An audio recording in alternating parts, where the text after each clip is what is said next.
Well, good evening, everybody. Happy Friday night. Here we are. And I suddenly forgot where I am, who I am, what I'm here for. No, not really. That was just a pregnant pause for fun, comic effect, and to say hello. I appreciate everybody that's here. As usual, you make me feel very good that you all come in here just to take your time to listen to me. So thanks a lot. Thanks for being here. I just want to go through and say hi to a couple of you that are here. As long as you're lined up in that chat room and been waiting, I appreciate that, by the way. Leslie, good to see you. Jerry, nice to see you as well. What is with my eyes tonight? Eyes are fuzzy tonight. I think I've had my glasses on all day. And so my eyes are kind of fuzzy. Mark, good to see you. James. And let's see, I'm going down the line here and seeing who all's here. Still going. Joyce, good to see you. And there's James and Leslie again. I'm just going down the list in the chat room, see what's going on. So let's see. After Joyce, who came in here? We've got... Still looking, still scrolling. Well, anyway, it looks like that's all who's... oh, there you are. There's Nigel. Good to see you, brother. And let's see. I want to say hi to Holly. Good to see you. And going down the line, still a little bit more. You had quite a conversation going on here, waiting for me to show up. So, Susie Q, good to see you. Glad you're here. And Lucky, good to see you, Lucky. Lucky Stone. And let's see. And it goes on and on. Topper, you're here. Good to see you. And let's see. Melinda, nice to see you. Glad you're here. And how late was I? It's only what? It's only 9:06 now. I thought I came in 9:01. So I had to wait for my coffee. My coffee was still brewing. And Rainey said, just go. I'll bring it into you. And I go, no, she's had her hands full of kids. They're all painting things out there, and she's losing her hair as she's working with them. Audrey, good to see you. Terry, nice to see you as well. And so if I missed any of you in there, Jeannie, I see you too. If I missed you, sorry, my eye's blurry tonight for some reason. And so everything's looking, I got to squint at everything. But, we've been doing Tam O'Hare and reading, and we've probably got about one more night of Tam O'Hare, and we're pushing him out to next Monday because I wanted to try this for Friday night. And maybe, just maybe, if this goes well, we'll make this a regular Friday night thing. And that is the tarot cards. And for those of you who don't know or missed, I talked about it a little bit last night and some other nights, that I have been doing tarot since about the mid-1980s. I was right around 25 or 26 years old when I started doing tarot, and I just picked up a deck and started reading them by the book, and I laid out by the spread by the book because I didn't know anything about them. And they were bloody accurate. And so I've been doing it for many years. Used to do it at my house. So we'd have a weekly thing at my house where people would come over, and I'd do tarot readings for people. And we'd all hang out. And then, of course, when I was with the Ghost Hunters, when I did, I was the editor-in-chief of their magazine, Taps Paramag. And I would go traveling with all of their shows and events, and I do tarot readings out there. And that's when I did the bulk of my tarot readings. I mean, if you want to compact them all together, the number of readings I did was off the scales when I was doing those events. So I'd once and twice a month be out at some of their events and reading 40, 50, 60 people a weekend. I mean, it was crazy. So, and that's when we would do little mini readings. I'm going to do mini readings tonight, which is going to be 1 to 3 cards. We'll see how it goes. We'll try 3 cards, and we may go down to 1 card. And I want to show you what I do, how I do it. I'm just going to spread them out right here. Just 3 cards, past, present, and future. And let me tell you what I'm doing with the past, present, and future. I always believe that what I read for you is not psychic stuff that comes out of my head. If I get feelings, it's right off of the cards. But I've always liked to say that I'm not the one that delivers the message. I'm the one, let me back that up. I'm not the one who originates the message. I'm the one who delivers it. It's a message presented. I just pass it on to you. I'm the facilitator of the message. And so I don't make stuff up in my head. I read what I see and I pass it on. And I read mostly for what's going on in your life. It's like you could call it the energies that are going on around you, because I read the current, and then I read what is in the recent past that brought you there, what you're passing into in your near future. So that's the way I've always done readings. The future cards, I always say, are mutable. They're changeable. They haven't happened yet. So it's usually when I do a full reading, like a Celtic cross, where you've got 10 cards all laid out, and all that energy is pointing to one thing.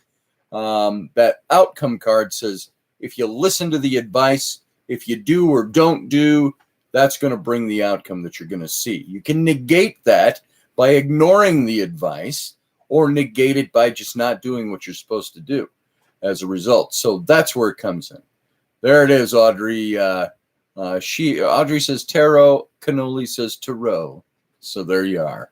I guess I'm highbrow. Somebody told me once I was highbrow and snotty and snobbish, and they came this close to calling me a racist, believe it or not, because somebody did call me a racist because I wasn't making a black African card deck when I was making my deck, and I said, I'm not making them with black Africans. I said, you can do that. I could do that. But so I got called a racist back then, too. That was a couple of years ago. Do I have my own tarot cards for sale? Not yet, Jeannie. I should have, but I don't. I have developed a deck, and I started illustrating a deck. And I had put up a Kickstarter for them about a year and a half ago, and didn't quite get to where I needed to be, because doing a tarot deck is 78 full-color illustrations. Now, it takes me usually a day to 2 days to do a full color illustration, especially with all the elements and the symbols and things like that. And so I was seeing doing that alongside what I had to do to earn a living, pushed that out to a god-awful amount of time to try to get a tarot deck done. So I put it aside after not being able to raise funds to be able to do that. That's why I put up the Kickstarter. I said, with the Kickstarter, in essence, pre-buy your deck and put that into the Kickstarter. And if I can hit a certain amount level, I'll have enough to get this going and get them published. And it just didn't make it. We got about a third of the way there and just had to stop, and it stopped. So that's why my deck isn't done yet. I might try that again. We'll see. We'll see what's happening. So, see, let me close some of these notifications that are popping up in my window. Everybody who's here, thank you for being here. Let's start rolling with this, because what I'm going to do is I'm going to push my computer back just a little bit, so I have a little more desktop space here. And this doesn't help me much, being right in my face. Hopefully, can everybody still hear me okay? Otherwise, I'll disengage this and just put the laptop mic on, because I need a little bit of space to move my hands. So let's see. I'll pre-order Scotty. Go, cool. You know what? If I get a Kickstarter going here, I'll announce it here, and I'll have you put your money where your mouth is. Nice thing about Kickstarter, you don't have to pay it. It doesn't come out of your card unless the project is fully funded. So let's see. We'll look into it again and see what's going on with that. And the way we were going to do it, by the way, I wish I had a picture. If you saw the graphic for tonight's show, which there's no way to call it up right now, that graphic was some of the cards that I had illustrated. That was my deck. That was the book that I put together, is the photo of that. If you go to, you know what? If you want to see, let me double check something. If you want to get a look at some of the cards that I had done, I believe I've got a couple of them up over at my website. So let me call that up. If you go to scottallenroberts.com and click on, there's a banner. You'll see me smoking a cigar back with my big full beard. Right below that's a banner, illustration and design. If you click on that, oh, you know what? Hold on. I might have a tarot link in here. I do. Way up on the top, a tarot link. There's none of the pictures on there. But let me tell you this. If you want to, through the course of the night here, if you want to get a full reading with me, either a full 3-card reading, which usually turns into about a 5-card reading because we pull a couple cards out at the end, or a 10-card reading, a Celtic Cross spread, go to my website, scottallenroberts.com. And I think if Audrey already hasn't done it, she'll throw that in there for you. And click on the tarot link. It's at the very top of the page. You'll see the word links up at the top. Click on tarot, and there are a couple of PayPal buttons there. If you want to get a full reading from me, go in there tonight and click on one of those, the 3-card or the 10-card. 10-card is pretty intensive. And once you click on that, make your payment, then I'll line up we'll schedule a date together. But you got to leave your, make your payment, leave your phone number or an email address there, and I'll be able to get in touch with you and we'll get you lined up. So, yeah, go get a full read. Those full readings are pretty intense. And let's do this. How about this for tonight? We're going to go for about an hour and a half, normal time that I do this show. Let's do a bunch of 3-card readings, and let's save some time at the end, and let's do a full 10-card reading for someone. And then you'll get an idea of what it looks like, what the flow is like, and what the cards read like, and how I read them. And then perhaps you can determine whether or not you want to get one of those types of readings. If you've already heard me read or had a reading from me, you already know how I do things. So let's get going here so we don't lose any more time, because you know me, I could talk forever. Now, what I like to do is I like to shuffle the cards 3 times, and then and I don't believe that there's any oogie booginess to it, for lack of a more technical term. Some people like to ring bells, as I've said before, burn incense or candles. I like to burn incense. A lot of that is for my mood. It's for how I feel. And I don't ever want to know what anybody wants to know from the cards. I'd rather read you not knowing what's on your mind, because I don't want to be shifted in one direction or the other by this. So what color medium do I do my illustrations in? Watercolor. That's what I use. And by the way, I was going to say, I told you where the tarot links are because I saw them. That's up at the top. But if you go to my website, if you're on the main page and you go down below the main header, you'll see a header with all my illustrations. It's got a naval officer over on the left and a Hatshepsut Egyptian and woman elven warrior and stuff like that. All those illustrations. Click on that. And as you scroll down, I'm going to tell you, on the left-hand side of that page, that's my art and design page, you're going to see on the far left, the second row down, I've got 3 of these tarot card pieces of art that I did. It's the second row down. And if you click on it, you'll see the High Priestess card. Then you'll see after her is the Ace of Wands card. And then after the Ace of Wands, you'll see the Magician card. So those are 3 cards. If you go into my scottallenroberts.com, click on the banner that says Art and Design, or does it say Illustration and Design? Illustration and Design. And then when that comes up, second row down on the left, you're going to see some of the cards I've illustrated that I've got up there. So that'll give you an idea of what the stuff looked like. I've already bought some, just not paid yet, it says Nigel. Oh, well, that's good. It's good to know. Where'd you buy those? So, all right. here we go. So what I'm going to do, if you want to, you may have already said in here, here's what I'm going to have you do. From this moment now, in all caps, I want you to put do me, exclamation point. And then I'll do a reading for her. We'll start out with Audrey so we can tell you how it goes. And then I will try to, let's see, let me do this. I'm going to have to write these down because as people comment, that all disappears on me. So let's see. Let me find something to write with, guys. Right here. And okay, so we've got everybody in here pretty much. So I'm going to go back to Audrey. It's Audrey, Topper, Nigel, Michelle. Let me write these down. Audrey, Topper, Nigel, Michelle. Just so I have a list that's free of the chat room here. Let's see. And after that, we've got James, Mark. Have I got two Michelles? I've got Michelle Canova 3, Michelle Canova 3. If there's time. Yeah, you're fine. We'll see where we are. Let's see. Where did I leave off? We'll go back there. We'll get it done. If I miss you, you let me know.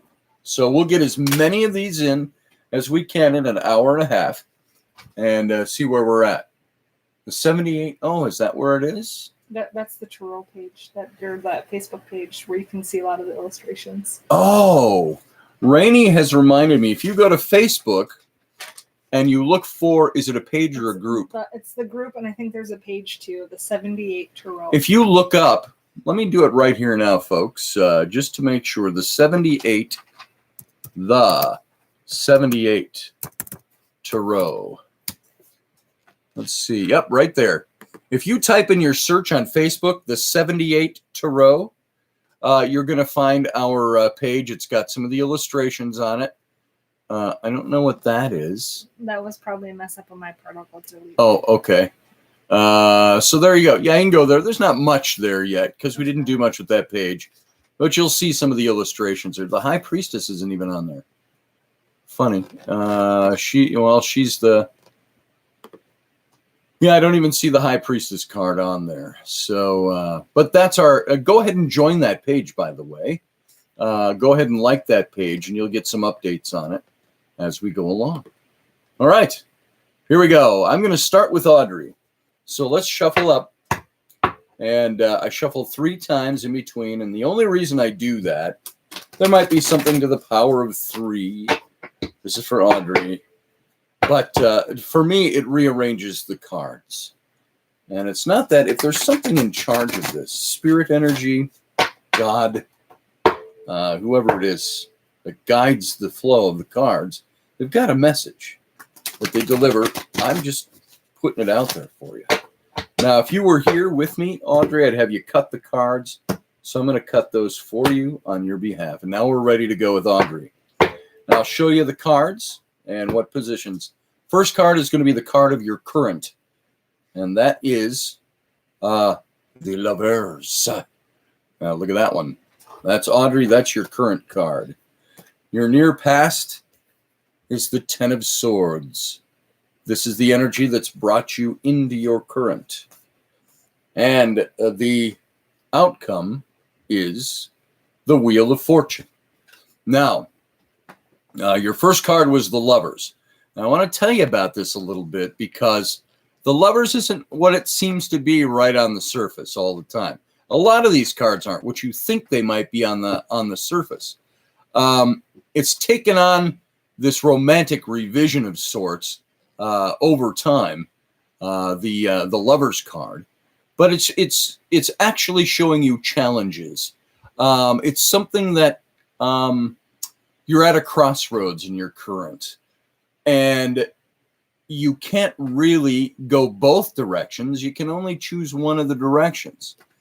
And the imagery on this card over the years has changed. If you look at that card, that imagery has changed over the years. And it is really trying to show you that you have to partake of this higher ideal that often requires sacrifice, sacrificing the lesser option for the best option. And the path of pleasure eventually leads to distraction from spiritual growth. So in this, it's like this, I would almost call it a divine three-way in a sense, because as you see, again, you've got the lovers and then you've got the angel in the middle. And what you've got to be able to do with this is you're going to be presented, and you're probably undergoing this right now, Audrey. In your present, there are options to make, and you've got to sacrifice the lesser one that still might be a good one in order to find that perfect fit, that perfect love match, if you will. And it's not necessarily about relationship. It's about all kinds of other things. And the Lovers card, this is out of your major arcana. So this is a card that is kind of snapping its fingers in your face to say, look, here in your current, this is where you are. You have choices to make. You're being offered choices. It's almost like the reason the Lovers are there is it's because they are presenting you with this perfect thing that feels so good about the loving part of your heart that draws you. You know what that feeling is when you're drawn to that? It's saying you might have to sacrifice one of those choices in order to go the right path. So there you go. That's what the Lovers card means. That's your current situation. Now, what has brought you into this current, and you don't have to say anything in the chat room until we get there, but what has brought you to this current is this card of your near past. It's the Ten of Swords. Now, the Ten of Swords, what immediately comes to my mind is, what was his name in The Princess Bride? Billy Crystal's character. Max, not Mad Max. He was Miracle Max. When he's looking at him, he goes, he's not dead. He's almost dead. That's what this is. The Ten of Swords shows a guy laying on the road with the 10 swords coming out of him. Obviously, conflict has caused this, but it's left him for dead. And what it really means is that he's not dead, but he will heal from the 10 wounds that are inflicted, but it leaves him wide open to move on to something new. Already I see a pattern in your small reading here. You've got choices to make in the current that are the best for your heart, and at the same time you're coming out of a situation that might have been as early as earlier today or a couple of weeks ago, something that's plopped you into this current situation in your life. Life-changing stuff has happened. Out of conflict. There's been conflict that has caused this to you. The swords are the suit of conflict. Conflict you give, conflict that comes back to you. So that's the energy that's put you into that Lovers card situation where you've got to make those choices, make some sacrifices to do the best loving thing for yourself. The card of your outcome is the Wheel of Fortune.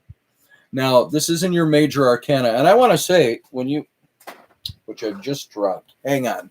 I got to get down there and get that because I don't want to lose it for the evening by having it all the way down here. All right, hang on. I got it.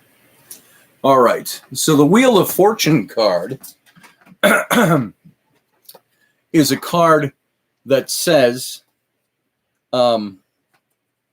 what you lose on the downturn of the wheel, you gain on the upswing of the wheel.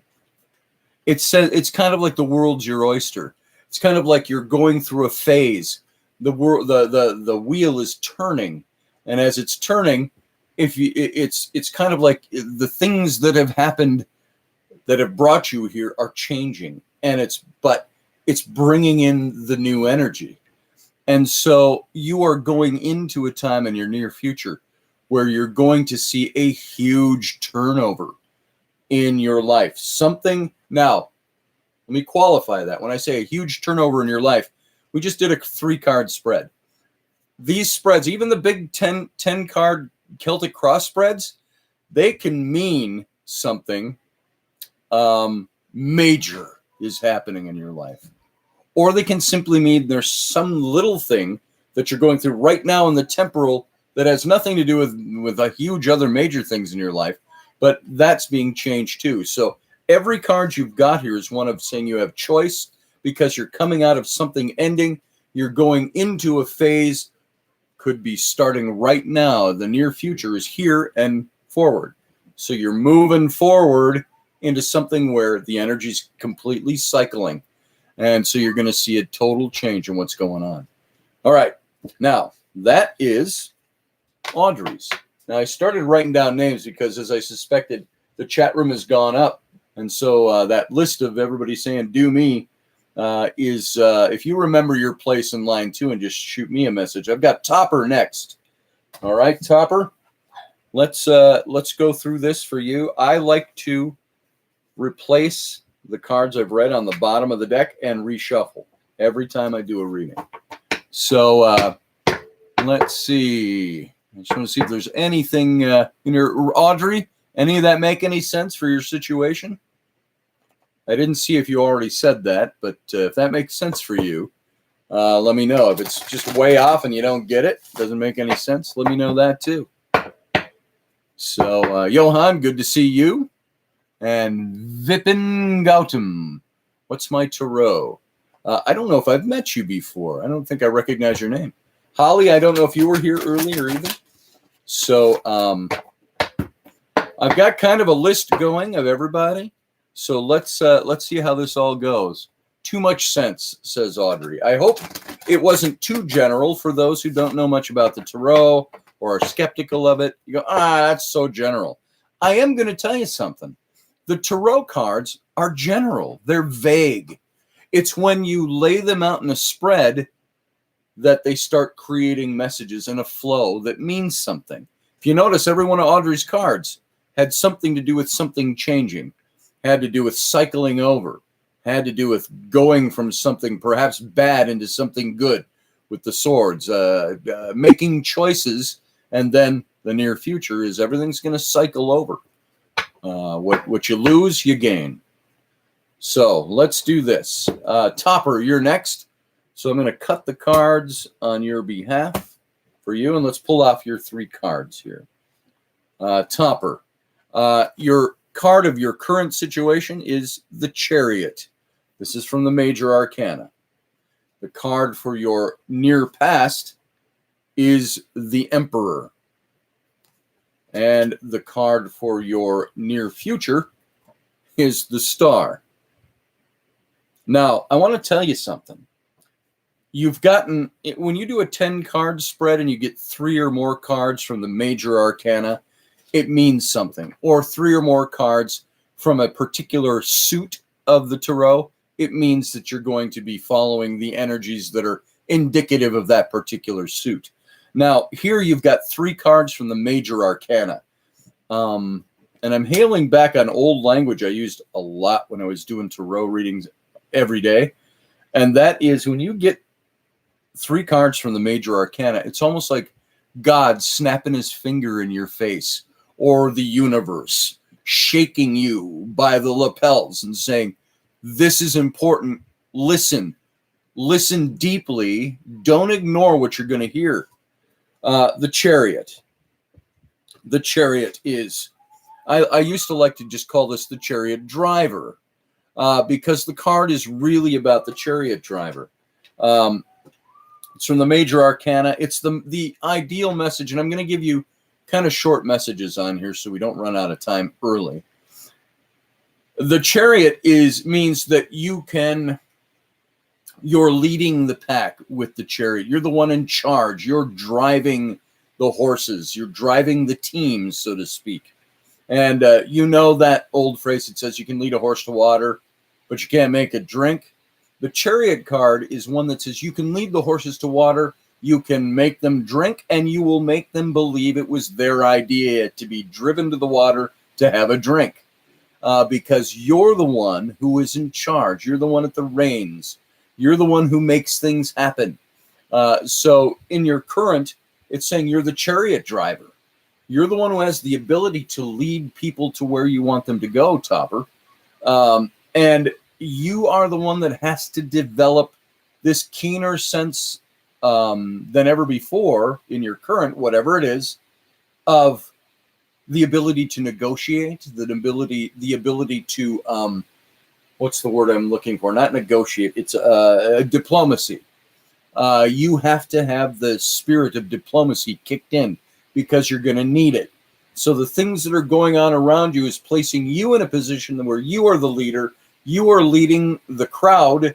You're leading whatever the situation is, whether because you are the chosen leader or because you are the leader who just happens to be the one that's saying, look, maybe we need to do this way, and you make it happen. So you're in charge of that, and you're going to make it happen. You have to drive it to make it happen. You're coming out of a situation which is the emperor. Now, the emperor is the ruler. He's the one with the iron fist. He's the one who makes things happen, but he's also the one who has to do what he does for the greater good. This is the energy that you're coming out of. It means sometimes the emperor would have to, let's say the emperor has to go to war, and he hates war, and he hates the people of his country dying. But in order to go to war, he's got to send the troops out to war, and he knows some of them aren't going to come back. And so he has to make the choice to say, some of you I am sending to your death, some of you I am sending to victory, some to great loss. And so he has to be the kind of person who is ruling with his scepter that says, I'm sending you out to do something, but I have to sacrifice. It's not personal sacrifice, but as the leader, I have to make a choice that I'm going to allow some of my people to die. And so it's that ability, or that what's the word I'm looking for? Not ability. It's the skill, the responsibility, I think, is more what I'm looking for there.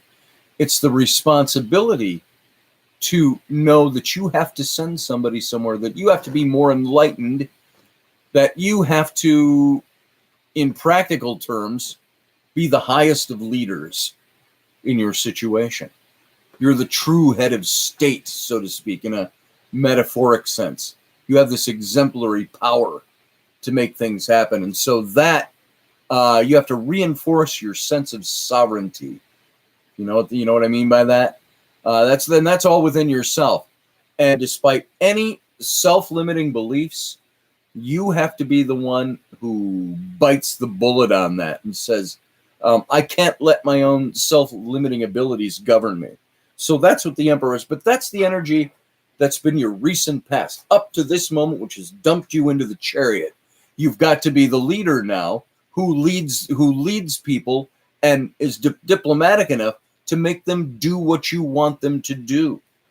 And that's your job right now. In other words, that's what you're supposed to be doing.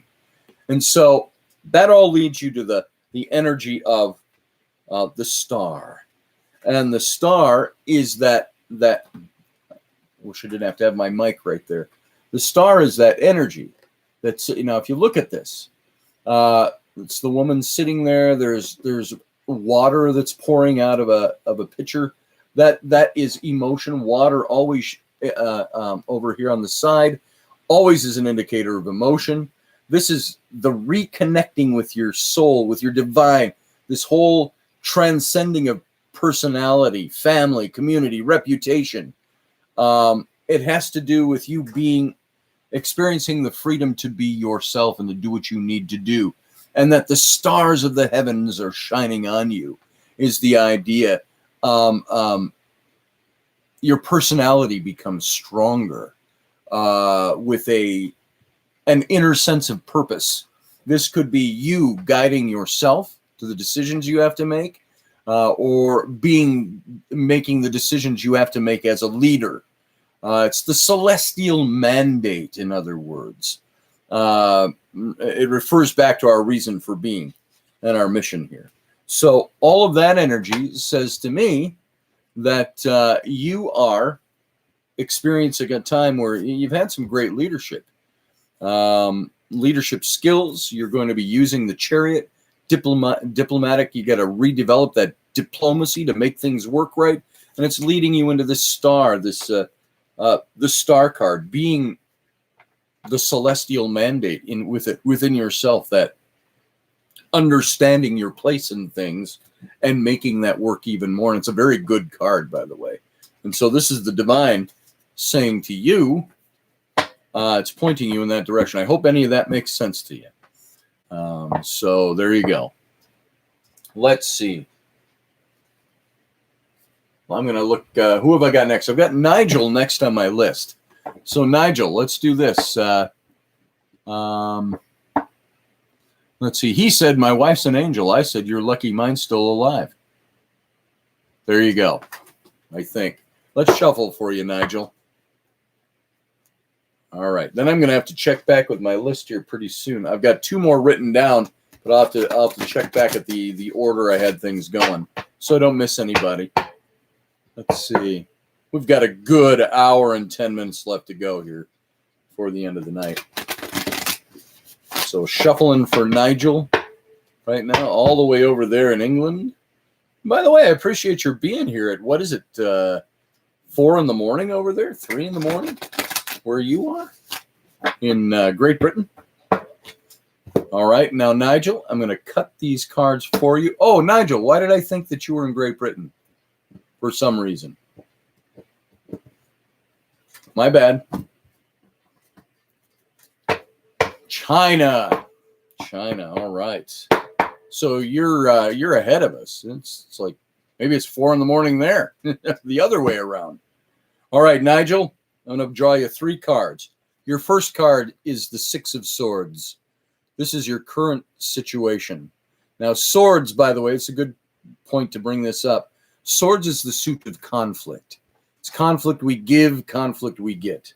This is where you are in your current. Let's see. Recent past is the 4 of Coins. All right. Coins, material things. Doesn't always necessarily just mean money. It means the material nuts and bolts of life.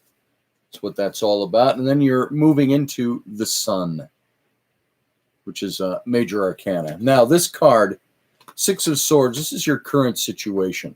I want you to look at that for a second. It shows a family. They're in a boat. Dad, mom, baby. They're going away from, there's a city way back on the horizon. And they've sailed away from this city. And there's all kinds of swords in the bottom of their boat.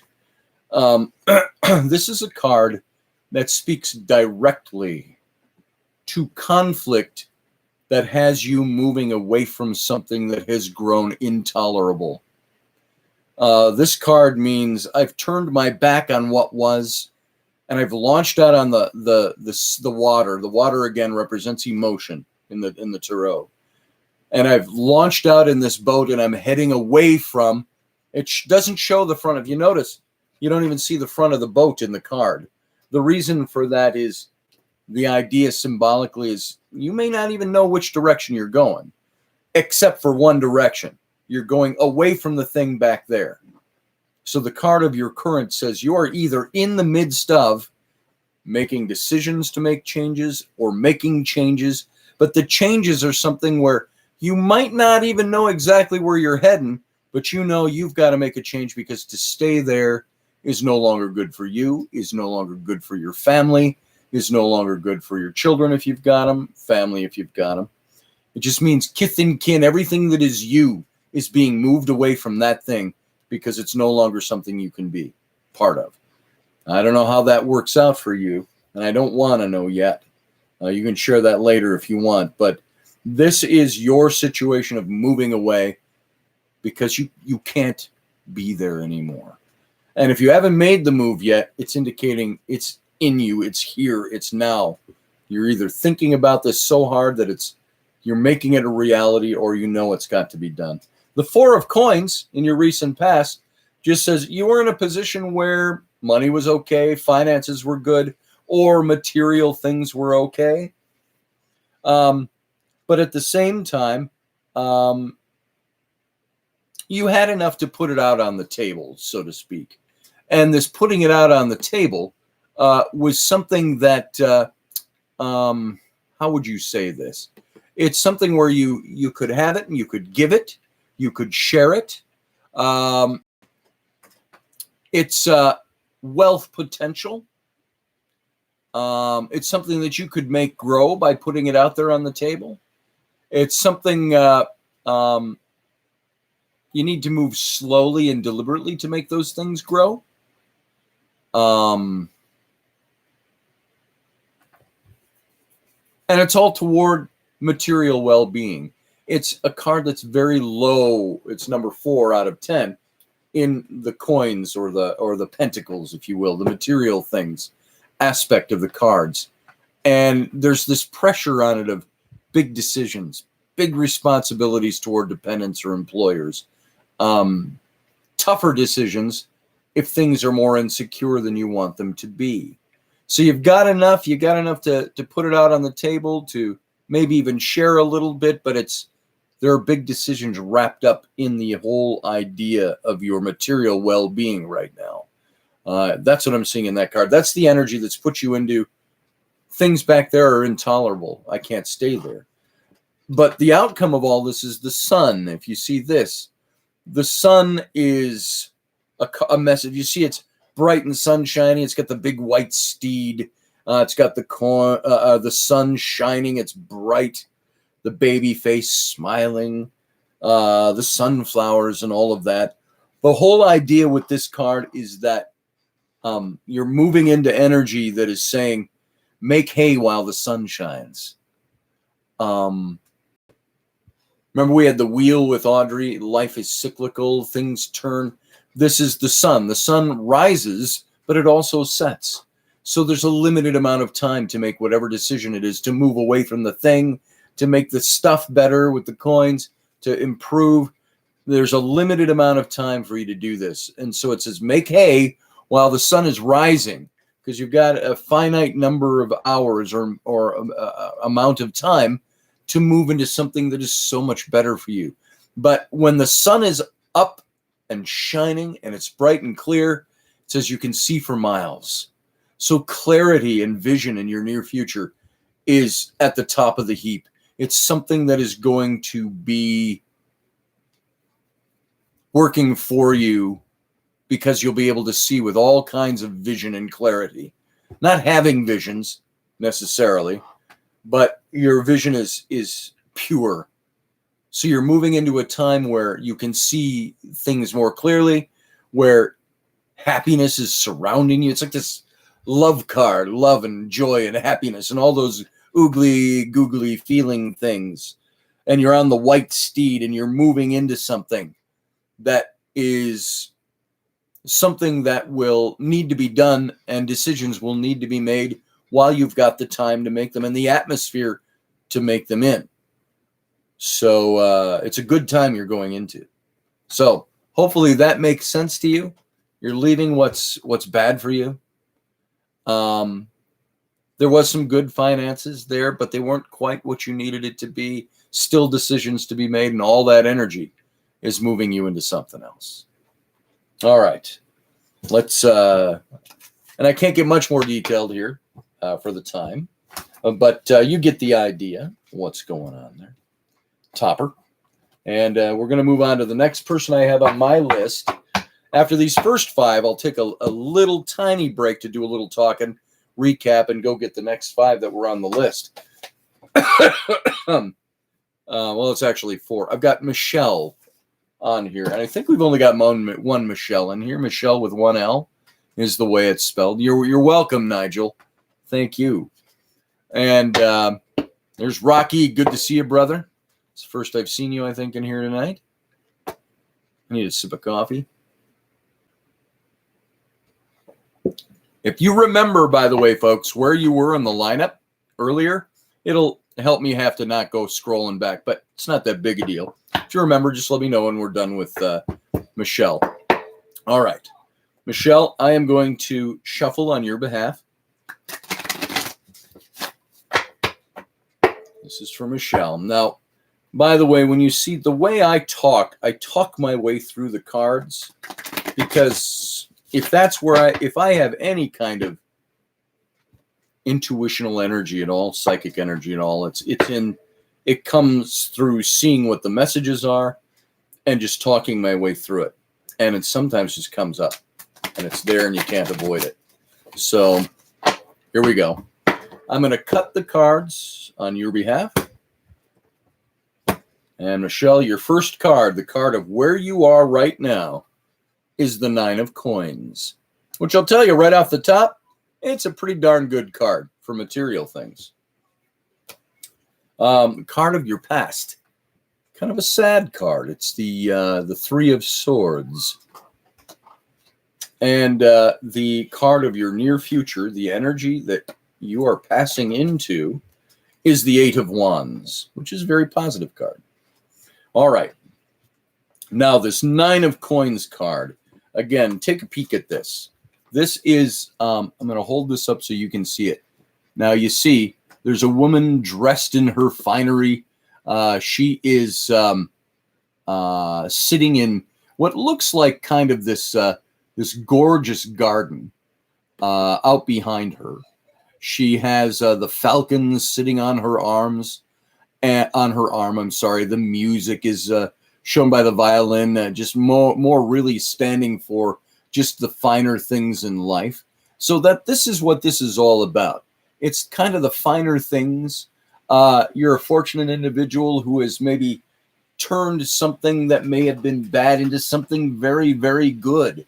It's something that says your financial situation, your material situation is secure enough to be comfortable. It may not mean that you are filthy rich and you can have all of your heart's desires.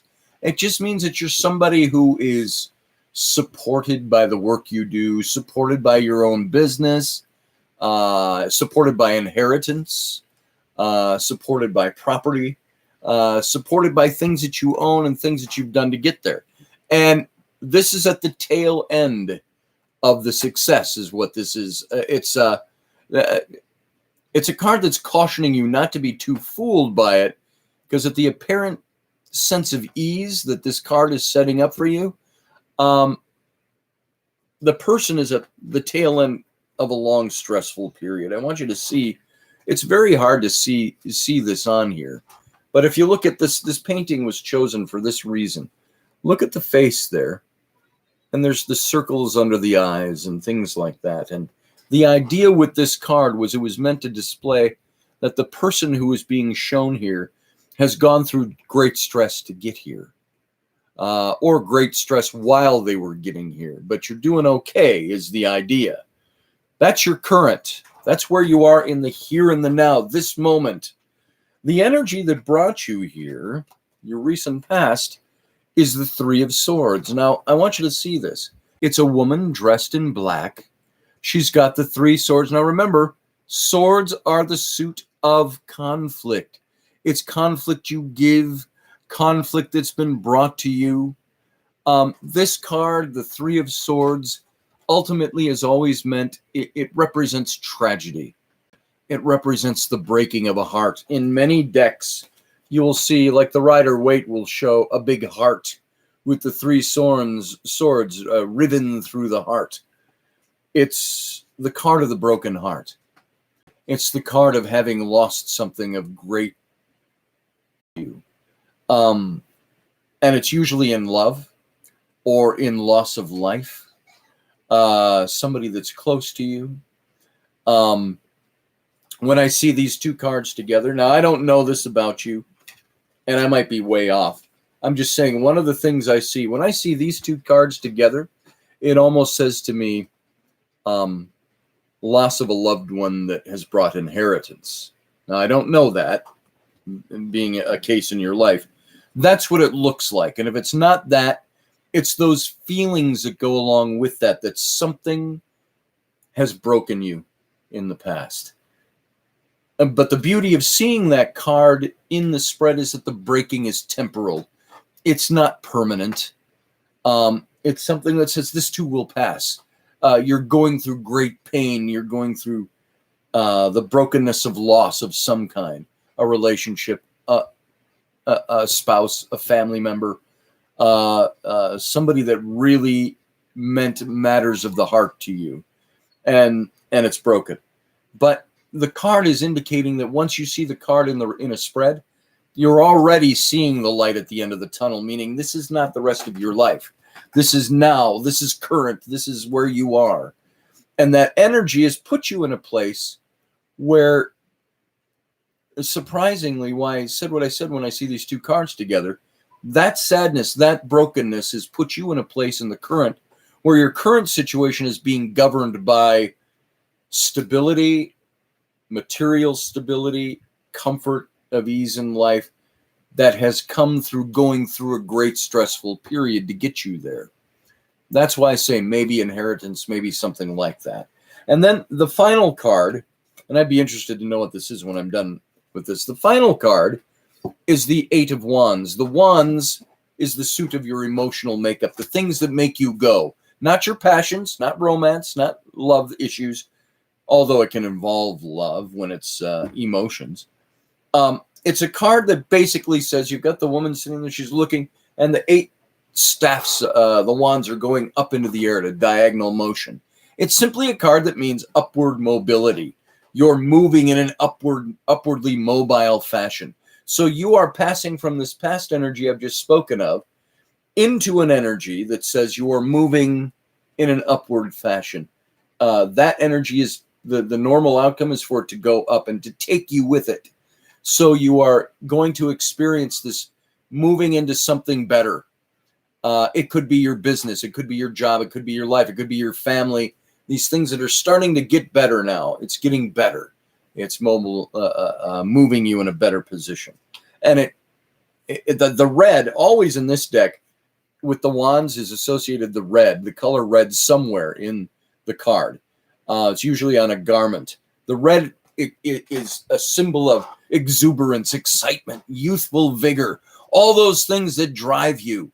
And so it's all these positive things are driving you and it's moving you upward on the tails of some great sadness, some great brokenness, but being in a pretty good place materially as a result. And so the one thing to look out for, by the way, though, with that nine of coins, you see the garden behind her. She's in a walled garden and she's got all this beautiful stuff. The idea is be careful because even walled gardens can become prisons. You're in a beautiful place, but when you spread all the greenery and the beautiful flowers and things back, you find you're walled in by that. Don't let your garden wall you in. Don't let your security wall you in so much that you can't enjoy it. So that's one of the dangers of it. So there you go, Michelle. I hope some of that made sense. And I'm going to take just a slight mental break as we talk about some of this stuff. Now you can share with me. If that wasn't on for you at all, you can tell me. I didn't get it. That's a bunch of bullshit. Cannoli. Look at how close I am to Rocky. I even mistake myself for him sometimes. Know what I mean?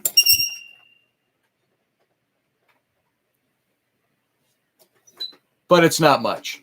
So there you go. So Michelle, I don't know. It says you said you said very good. I hope that it means something for you. Was it anywhere on for you? Because the only reason I'm asking directly is because when I see messages that seem to be that poignant, I want to know if it's getting anywhere close to hitting it on the head for you. So let me know. All right. I don't know if I can bug my eyes out anymore. I don't have buggable eyes like Rocky. He got the big round, the big sappy, Italian, I cry a lot kind of eyes, oh, hey. But I can't do it. So anyway, there you go. All right. There you go, Leslie. All right. I'm going to scroll back just a little bit to see all the do me back there so I can make sure I'm actually getting the next person the way. Audrey says she sees boobs somewhere way back there. I'm not sure what she was talking about. Okay, here's the do me's. Let's see. I think these are the do me's, the current do me's. Going through, if you remember who was next after Nigel or after Michelle, that would be great, because I'm not seeing the list and I didn't get it all written down before it all scrolled way past me too fast. So if you were next and you know you're next, tell me you're next, because I'm missing it. I'm not finding it. I thought I could scroll back and find it, and I'm not. Mark, let's do you. So I've got James here. Let me create a new list here right now. Sorry to do this to you if you were already up and I've missed you. So let's see. We got how about is it Mark, James, and Terry? That sound right? So I'm going to write that down as my next three: Mark, James, Terry. And let's get a couple more for you. Heartache from childhood. So that resonated. Scotty. I know. It's hard to tell us apart sometimes. Yeah, and that was in your past. Now that's recent past. So sometimes, I got to tell you, sometimes the pains and the heartbreak from our younger days comes back and attacks us in the current. So it could be that. I don't like to squeeze things to fit. Just want to make sure it works for you. Be gentle, Scotty, says Mark. All right. Then I've got Holly and Kathy before her, if I haven't missed anybody in there. So we'll do Kathy and Holly after Terry. All right. Kathy and Holly. There's our next 5. That should bring us down to at least 10, 15, or 10, 20. And then we'll see if we can do a longer 10-card spread here and see what we got going on. So next, Mark. Mark, Sin or Saint. Or Saint or Sin. Let's shuffle up for you here. And by the way, folks, go over to my website, scottallenroberts.com. In the top, you'll see text links. Click on the one that says Tarot, and go ahead and purchase yourself a reading. I've got the 3-card readings, which turn into usually 5-card readings. Then I've got the full 10-card Celtic spread, which is pretty involved. It takes about an hour to an hour and a half. And the 3 to 5-card read takes about a half hour to 40 minutes, somewhere in that range, when we do the full thing. So go sign up. There's a PayPal link for both of those. Sign up. Leave me at PayPal. It should ask you for your phone number or an email address where I can contact you. If you're not able to do that, just shoot me a message through my website and say, hey, I paid for this over on PayPal. Let's get it scheduled. And we could probably do some of these over the weekend too, if you're available. All right, shuffle in for Mark.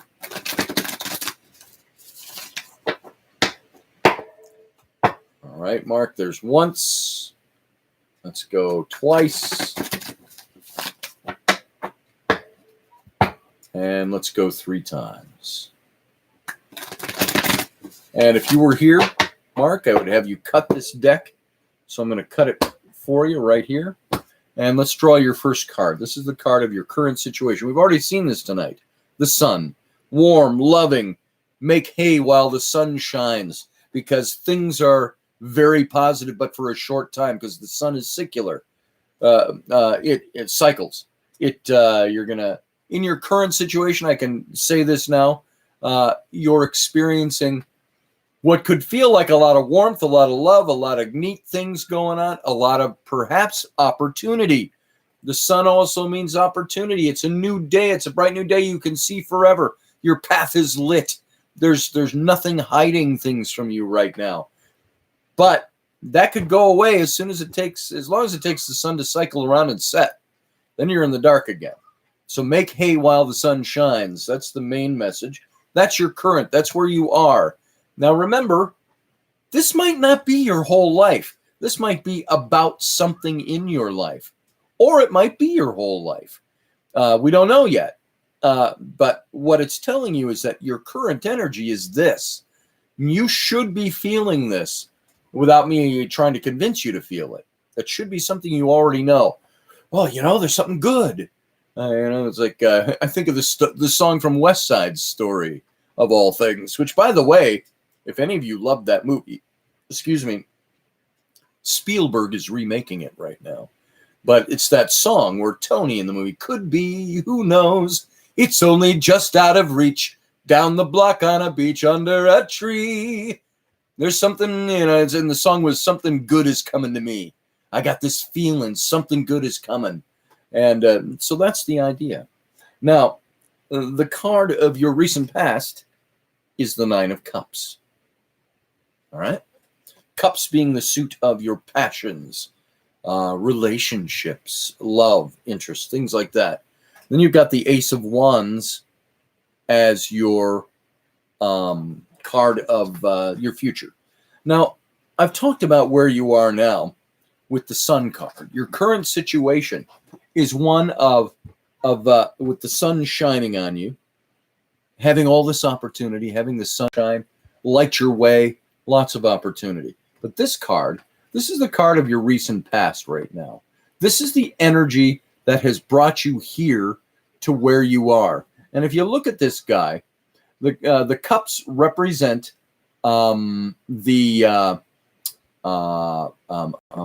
word I'm looking for? The passions of your life. Cups have to do with romance. And in this card, the suit is sometimes titled happiness. It's also known as victory. It's known as the rewards of achievement. Things you've worked for, things you've wanted, things you've striven for. That's what this card, the Nine of Cups, represents. It's those things in your passions. It could be relationship. It could be the people that you have to deal with that are close to you, that you love. You've got 9 full cups is the idea. And so what you're experiencing is this, what's leading you into this bright, sunshiny present of opportunity is having all your cups in a row, so to speak. A little play on words there, but there's also advice that can come with this, that you need to open yourself up to circumstances that are around you. Maybe in your recent past, you weren't as open about your circumstances or open to the advice people were giving you or open to the things that were being presented to you, and so you were missing opportunity. This is a card in its upright position that speaks to opportunity. I don't read strict reversals because when you lay them upside down, there's a reversal, which means something that's usually kind of the opposite that applies. I think cards are both have their inherent positive and negative. And so it's the idea in your past that you needed to avoid the things where people were, where there was the harshness. There was, you needed to be attracted to the things that were positive for you, that were going to lead you in the right direction. And if you already had that stuff, you were experiencing happiness, the full cups all the way around. Your passions, your heart was full, in other words. And that dropped you off into the position that is now your sunshine. That little baby sitting on with the bright face, sitting on the white steed. That's the position you're in. You've got plenty of opportunity, choices to make. Now make them while the sun's shining. Now, this card, this is your ace. Now I want you to look at that. The wands is your the suit of your passions, your emotions, the things that have you wrapped up in life, in the things that make you go. This is the card of risk, of entrepreneurship, of enterprise, of doing things. The red, again, the garment speaks to excitement, adventure, exuberance, the fire and zeal of youthful vigor is the idea. So your outcome, and the aces, by the way, in this particular deck, all shown as angels. They're messengers. The aces are messengers of. You are moving into this fateful step. You're moving into something that's going to take you into something. But the angel doesn't do it for you. The angel is like standing at the door and throwing the door open, saying, there it is. The opportunity is right there. You have to step across the threshold and into it and make that thing go. Make it work. You have to apply the necessary commitment to whatever this is to make it go. So you've got these 3 cards again. 9 cups. It's full. They're brimming. They're working. If anything negative at all, it was maybe you weren't looking at the opportunities the way you should have. But you know what? I think it's the opposite of that. I think it's you're doing it. You've done it because it's plopped you into, as I said, the other cards are going to tell you what the sun really meant. Sun in your current active, present vision. Do things. Opportunities there. Make haste. Make hay while the sun shines because you're entering into this ace, which is full of youthful excitement and adventure. Something to make your life go the way you want it to go. Something that's going to... That card could represent with the angel a pivotal act that you are going to step into in your very near future, like from this moment out. Something's going to happen. Something's going to come its way. You're going to see the opportunity. You're going to seize it, and you're going to make it happen. Now, that's a short read. Hopefully that works for you. So there you go. Let's see. What am I missing here? Hi, Scotty. Everyone, much love. How you doing, Mary? Let's see. Hi, Mary. I just sent that. Scotty, current, spot on. Recent past, spot on. Future, spot on. Spot freaking on for the entire read. Well, that's good to know. Thanks, Mark. Now, that was a mini read.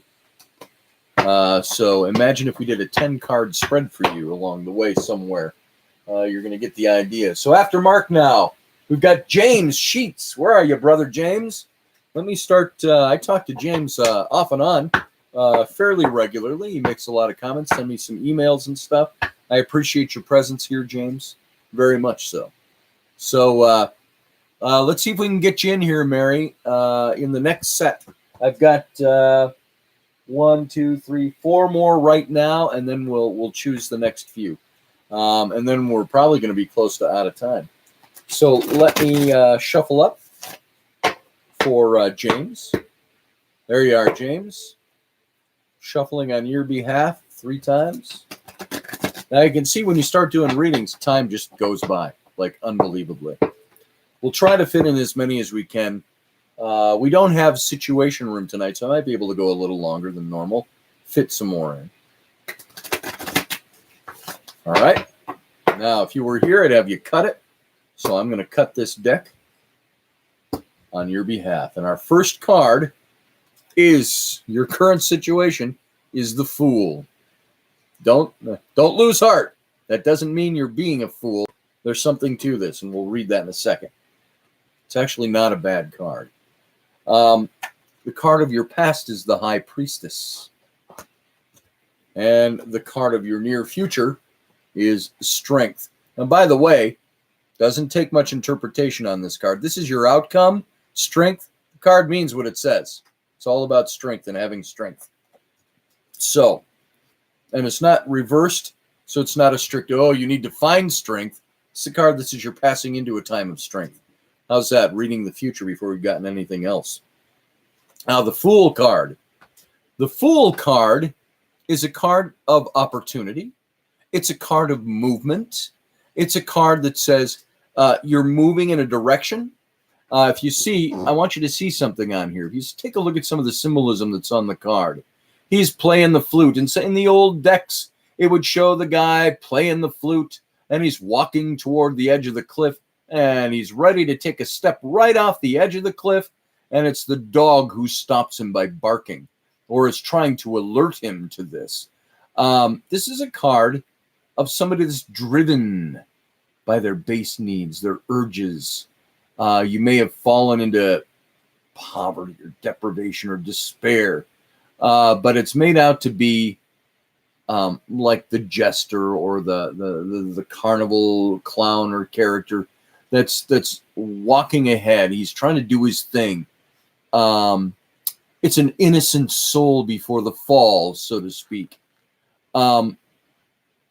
It's something that's saying you might be experiencing something unfinished that needs to be done. But it's also at the same time, you're on this plane of existence where you are, how would you say it? Usually the Fool is looking up. He's playing his flute, or he's admiring the pictures in the clouds, and he's walking along. And he's heading toward a cliff, and he's going to miss it. because he's not paying attention to where his feet are falling.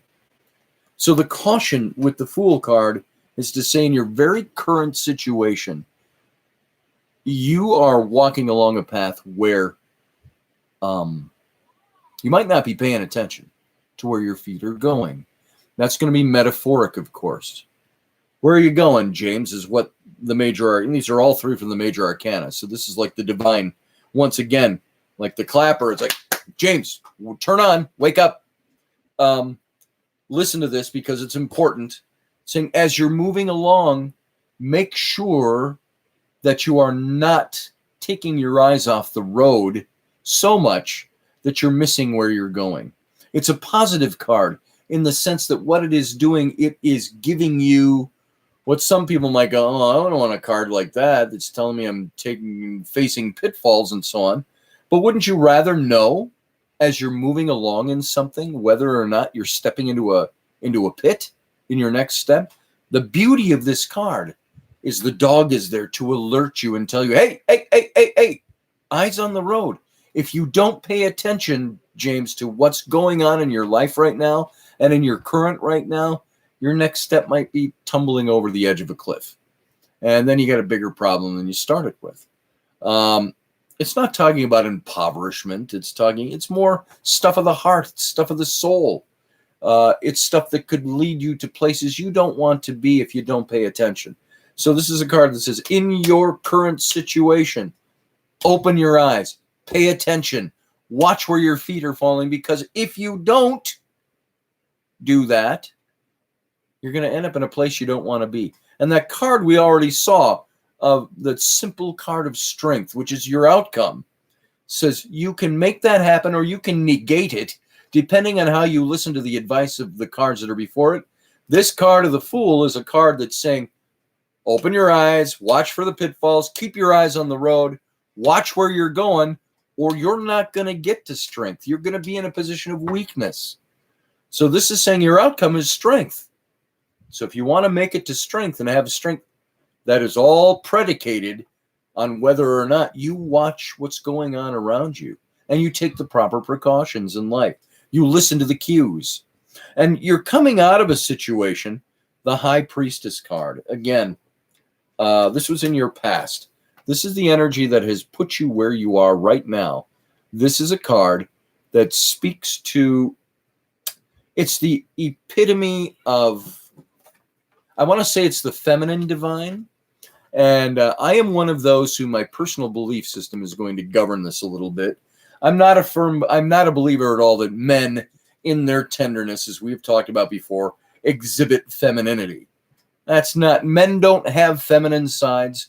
Women don't have masculine sides. The way I see it is this, is that true masculinity has tenderness, has emotion, has beauty, has joy, has all the things that we might want to classify as feminine. They're not. They're real masculine things. Same with a woman. The strength of a woman, true femininity, can include strength, power, assertion, all of those things. The things that we would normally say, oh, that's machismo.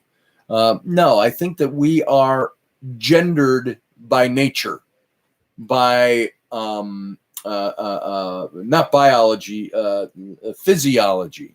We're wired a certain way.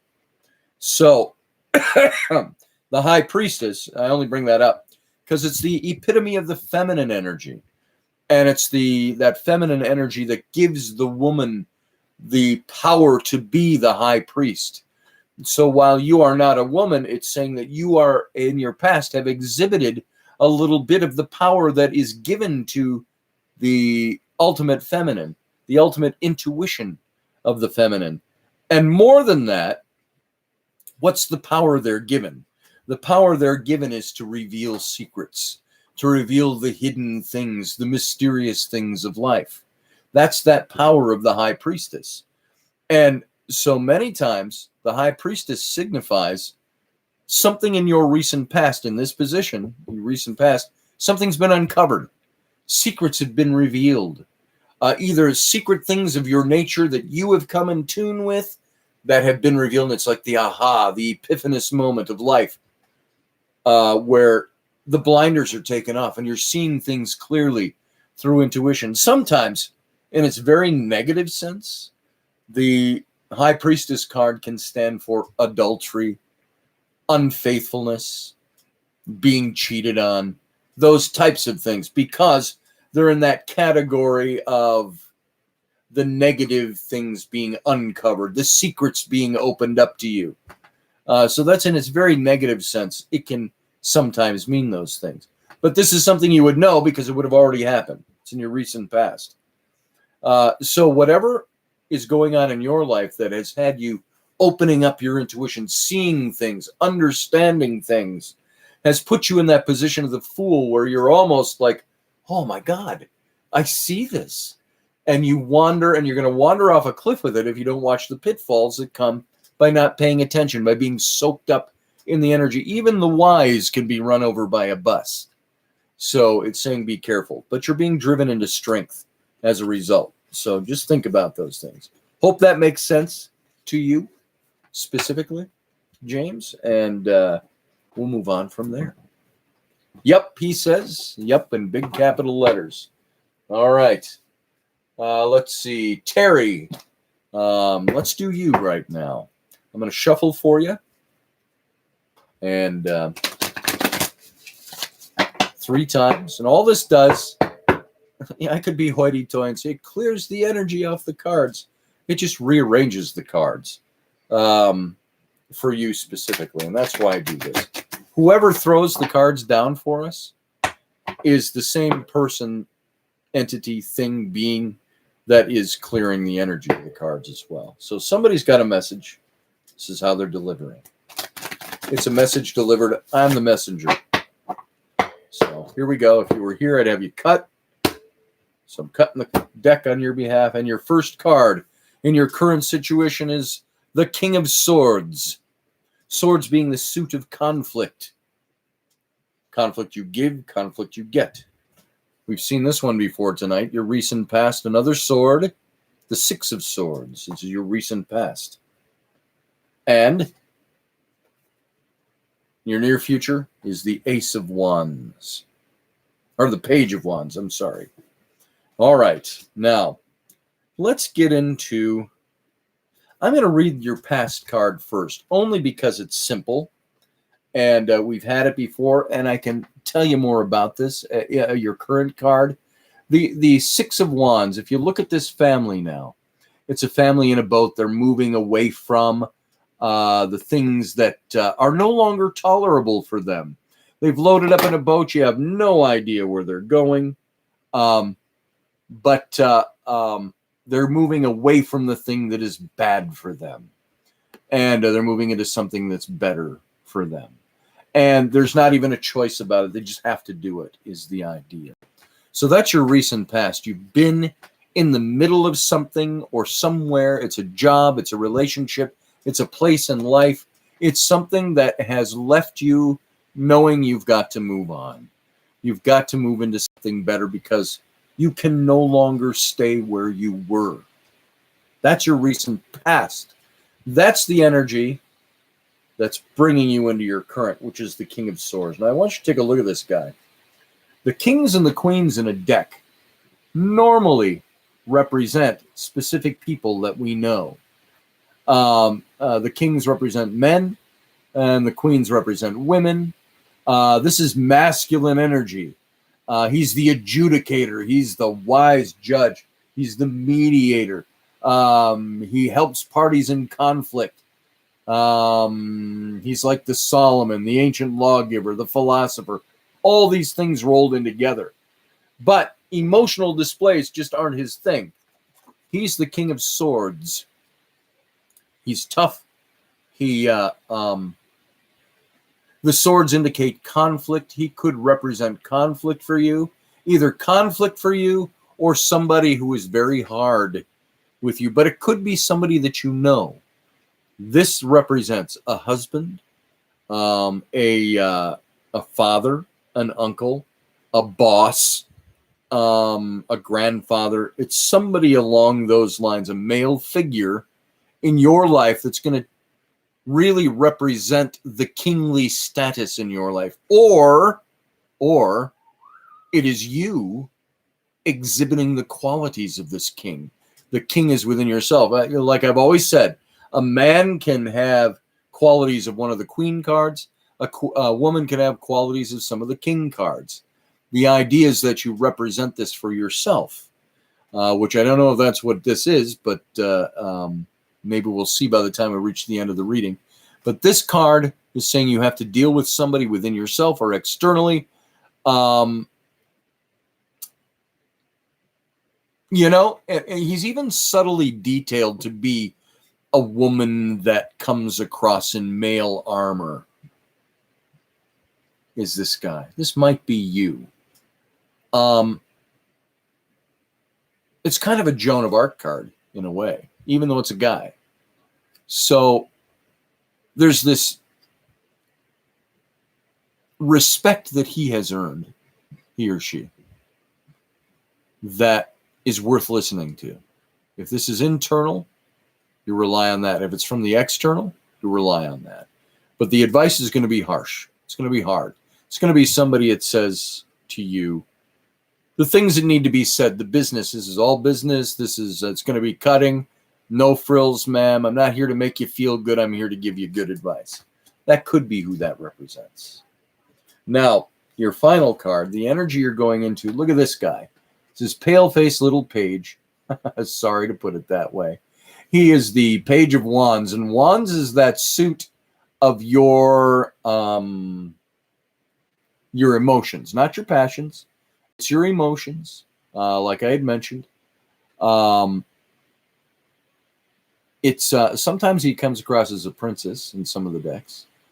Let's see. This is really a card of personal freedom that's so important to you that you'd rather go like a peasant among strangers than somebody who's got all their shit together or has the money. This person is a captain of industry, possibly. But they're taking you to this far-off wilderness where there can be this fresh start without having to make any kind of compromises in what you're doing or anything like that. So this card is a card of movement. It's a page that is telling you things are changing. You have the ability right now to change things. You have the independent streak to want that bohemian streak. You want to take off your shoes, go barefoot, and grow dreadlocks, and string flowers together and go do your business, and have nobody care about you. He's maybe a bit of a mischief maker in that sense, but he's an innovator. He's an inventor. He's somebody that the energy represented by this card will only serve others until he or she figures out how to get others to serve them. You're passing into this energy of, sometimes, by the way, no, Page of Cups has to do with children. This is not children. This is the things that make you go. Your personal energies, your personal emotions are passing. This is what you're passing into. So let's recap this, because I feel even a little confused in my own head. You're coming from a situation that's intolerable, moving away from it. Six of Swords, recent past. Moving into an energy where the King of Swords kind of takes over. Somebody you're either relying on to give you good advice, it's strong advice, or it's internal to you. And that's all passing you into this, it's not carefree, it's passing into this time where you are really driving your own direction. You're driving your emotions into a certain position. You've got the power and the ability to do this. It's all about risk taking. It's all about enterprise, perhaps entrepreneurship, starting your own business, doing something like that. Perhaps the king has something to do with that. In your current, the king could be somebody, if he's external, could be somebody that's perhaps goading you on, giving you advice to do this new thing, perhaps even providing the money to do that thing. So there you go. I hope that makes sense to you, Terry. You're moving away from something into something that's your own thing. You're building there's a tower in the background here. Let me show you that card again in the outcome. You can see way in the background, out the window, there's that tower back there. You're building something. You're going into something. You're making something happen.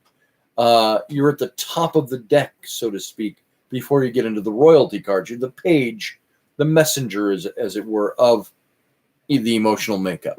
So spot on. That's good to hear. Glad to hear it, Terry. So good luck in all this endeavor here, whatever's going on. All right. I've got next on my list, and I saw you there, Blue Rose. I'll do you. Let's see how far we get here. We're at 10:30, and I've got 2 more in this little set, and we'll get our 3rd set, and won't be able to go much past that. I did want to try to do a 10-card read here. We'll see what's going on. Those are pretty lengthy. I'd have to do it pretty abbreviated to get it done at all. Kathy, you're up next. I've got Kathy. You still here? Let me start shuffling for Kathy. And again, I just shuffle to clear the energy. And folks, if you want to get a full reading, go over to my website, scottallenroberts.com.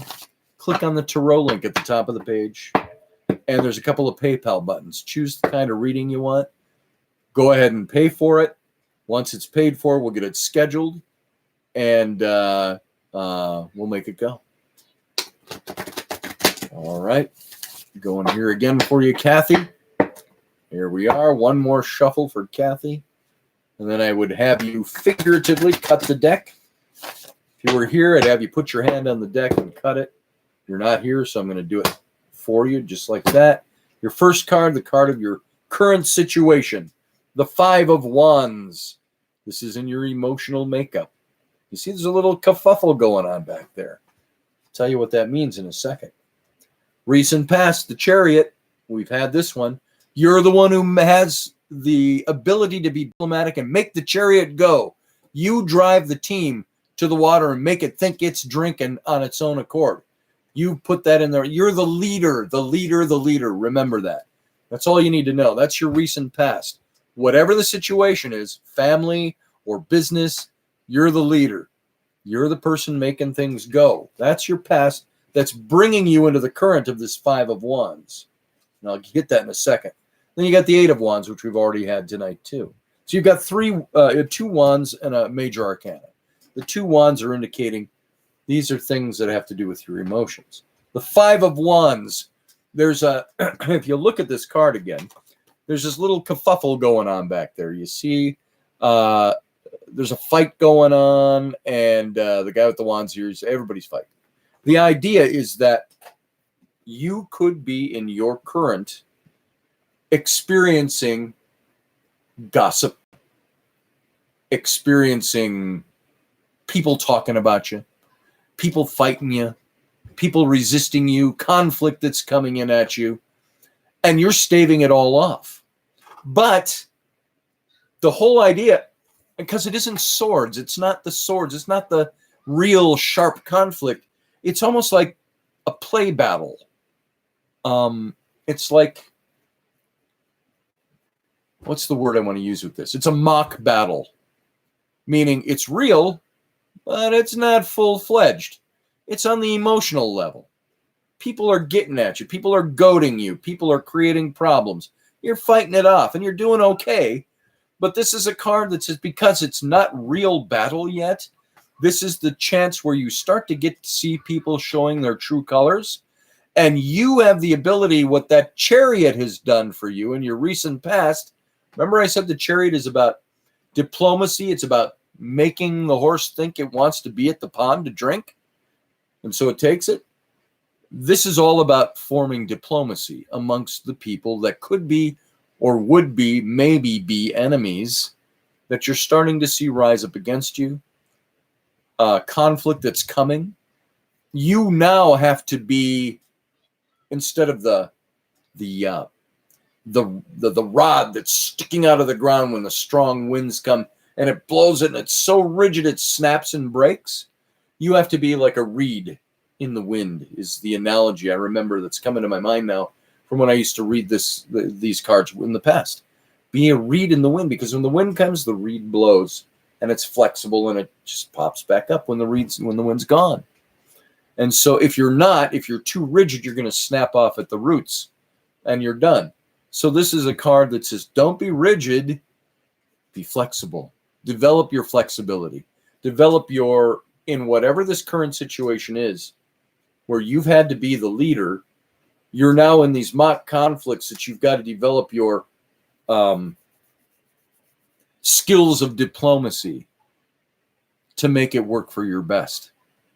And that's your current. You're in the middle of this. If you don't recognize this, you're going to sit back and go, oh, now I do. It's something that's going on around you. You're in the midst of it already. But it's leading you to this card, which is your outcome, which is that upwardly mobile card. It's that card that says if you do what you're supposed to do, you're going to push the whole situation and you with it in this upwardly mobile fashion. You're going to move away from not having what you want or doing what you want or having your emotions fulfilled to getting there because you're the one moving it in that direction. And that's what this card says. Watch out.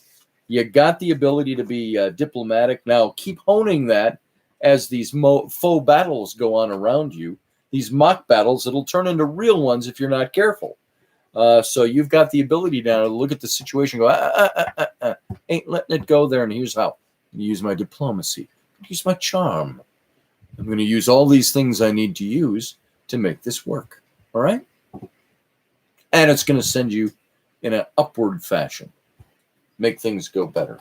Well, hope that makes sense for you. All right. That was Kathy. Now let's do Holly. Holly, this is the last one of this group. And then we'll regroup a little bit. So, Holly, if you're still there, I'm going to do a little shuffling for you. So let's roll here. Shuffling for Holly. And I can tell you, folks, I wish we could get to all of you. I know we can go for a little bit yet. We'll never get to everybody, but we're going to try. All right. Holly, are you still here? There you are. Holly Vixie, if that's how you say that. Shuffling for Holly. And people have asked me the question, can this really work at a long distance over the internet? My answer has always been absolutely. If there is spirit beings out there or energy or divine universal stuff or God or angels, whatever you want to call it, that know how to deliver a message to you, do you think the internet is a big blocker for them? Do you think the fact that we're not face to face, literally, in the flesh and blood is a problem? Oh, I guess that message is off because you're not actually there. I don't think it matters. You're here because you're hearing, and we're talking. All right. I've shuffled for you. I'm going to cut the deck for you. We've got one straggler at the bottom that held on, so that's going to be our top card. The card of your current situation, and it might even be the card of you, Holly, is the Queen of Cups. This is you right now. It's all about passion. The emotional stuff of life. The Nine of Wands is your recent past. And your near future is the Ten of Cups. It's like the perfect fulfillment of the Ten of the Cups, of the passions. Okay, here we go. This is a pretty easy read. These are easy cards because two of them out of the cups are beautiful cards. Holly, I don't know what you think of your own life or your own person right now, but right now you're the Queen of Cups. And the Queen of Cups is a card that says that you are the queen, meaning you're the royalty in your life, maybe in your family. It's one that's saying you've got, how do I want to say this? The cups represent your passions, your romances, your passions, your relationships, not just emotion, it's the deeper stuff. And you're the queen of it right now. You're at the top of that heap in royalty next to being the king. And the person who is the Queen of Cups is the person who does for everybody. Okay? So you are a person who gives and gives and gives. And you don't do this because you're feeling pressured to give. You might pressure yourself to give a little bit, but nobody's pressuring you, but you're the one who does. You're the mom who, and I don't know what your family like. I don't even know if you have kids. I don't even know if you're married, but the kind of woman who fits the mold of the Queen of Cups, the mom who is the soccer mom, the mom who is the church mom, the mom who is the activities mom, the mom who is the crafts mom, the mom who makes dinner, the stay-at-home mom who runs the household. Not the stay-at-home mom who eats chocolate truffles and watches Dr. Phil all day, in bed. It's the industrious mom, the mom who does, the one who has the beautiful house, the beautiful clean things, the beautiful garden, cooks. And on the cooking analogy, she is the mom or the woman. Now, you can take mom out of that if you need to. She's the woman who bakes the pie, distributes the pie to everybody. Here, have a piece. Here you go. Here you go. I made this pie. It's for you guys. But sometimes she is the queen who makes the pie, distributes it. I don't know if you heard that. It's my children banging around upstairs. But she forgets to leave a slice for herself. So she never gets a piece of the pie. Her life is happy. She's joyful in what she does. But sometimes, just sometimes, she sits back and goes, I didn't get any pie. Oh, well, I'll just bake another one. That's the way she is. But sometimes you've got to watch and make sure you're taking care of self. That's the maybe the slight negative flip side to the Queen of Cups, is that you are the person who gives to others, but sometimes doesn't give to yourself. So you've got to watch that or you're going to burn yourself out is the idea. There's an old Bible verse that says, be not weary in well-doing. So you're doing all these good things, but you could wear yourself out. But sometimes you're so effervescent about it that you don't realize that you're wearing yourself down. This comes from the Nine of Wands, which was your card of your recent past. This is a card that says you've gone through the shit, through the battle. You've even got the bandage on your head to show it. That's not hair. That's a bandage wrapped around the head. Other decks show a soldier standing there.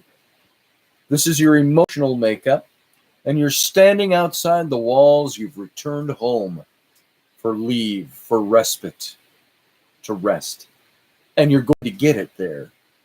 But it says you're still in a position where you've got to sleep with one eye open because the enemy's right down the road pursuing you.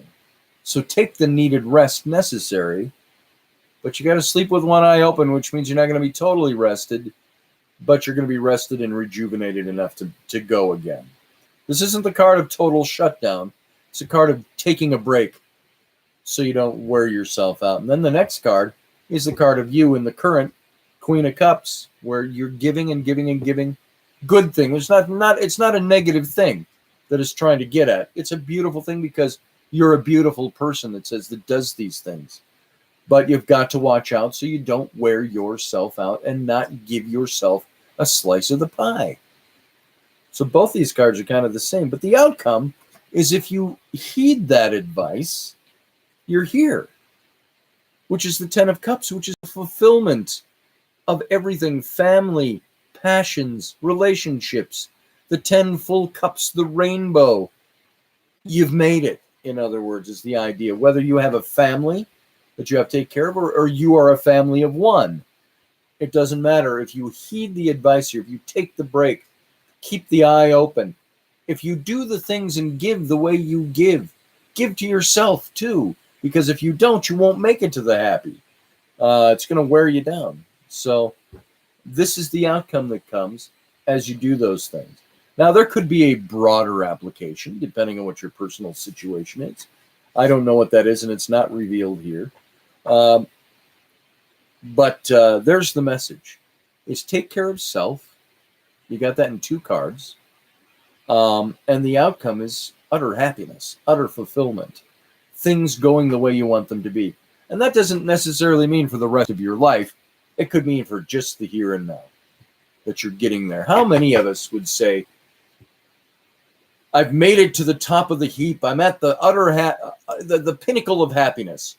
And if once we say that, you're there for a while and then it cycles back around. You got more shit that hits the fan and something new comes up. This is just saying you're getting there. So, Holly, I hope that makes sense to you. And I hope it's pertinent and poignant.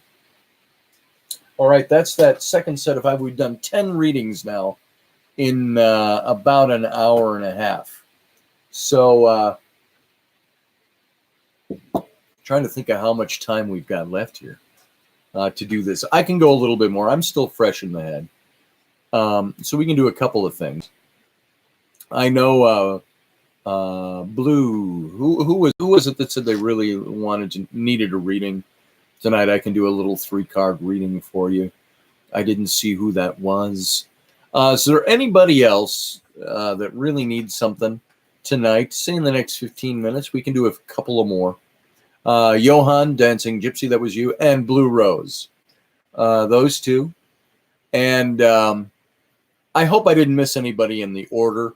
Once you start asking in a live setting like this, when you've got a big audience, is that everybody who wants one, that list becomes so long and can get convoluted as we go along. If I missed you and you said, yes, please do me way at the beginning and we haven't gotten to you, we'll do this again next week. You can also get a hold of me. We can do something privately too. And let me put in the, I am using, by the way, the deck I'm using is called the Touchstone Tarot. This was by Cat Black. Now, Cat Black also did the Golden Tarot before this.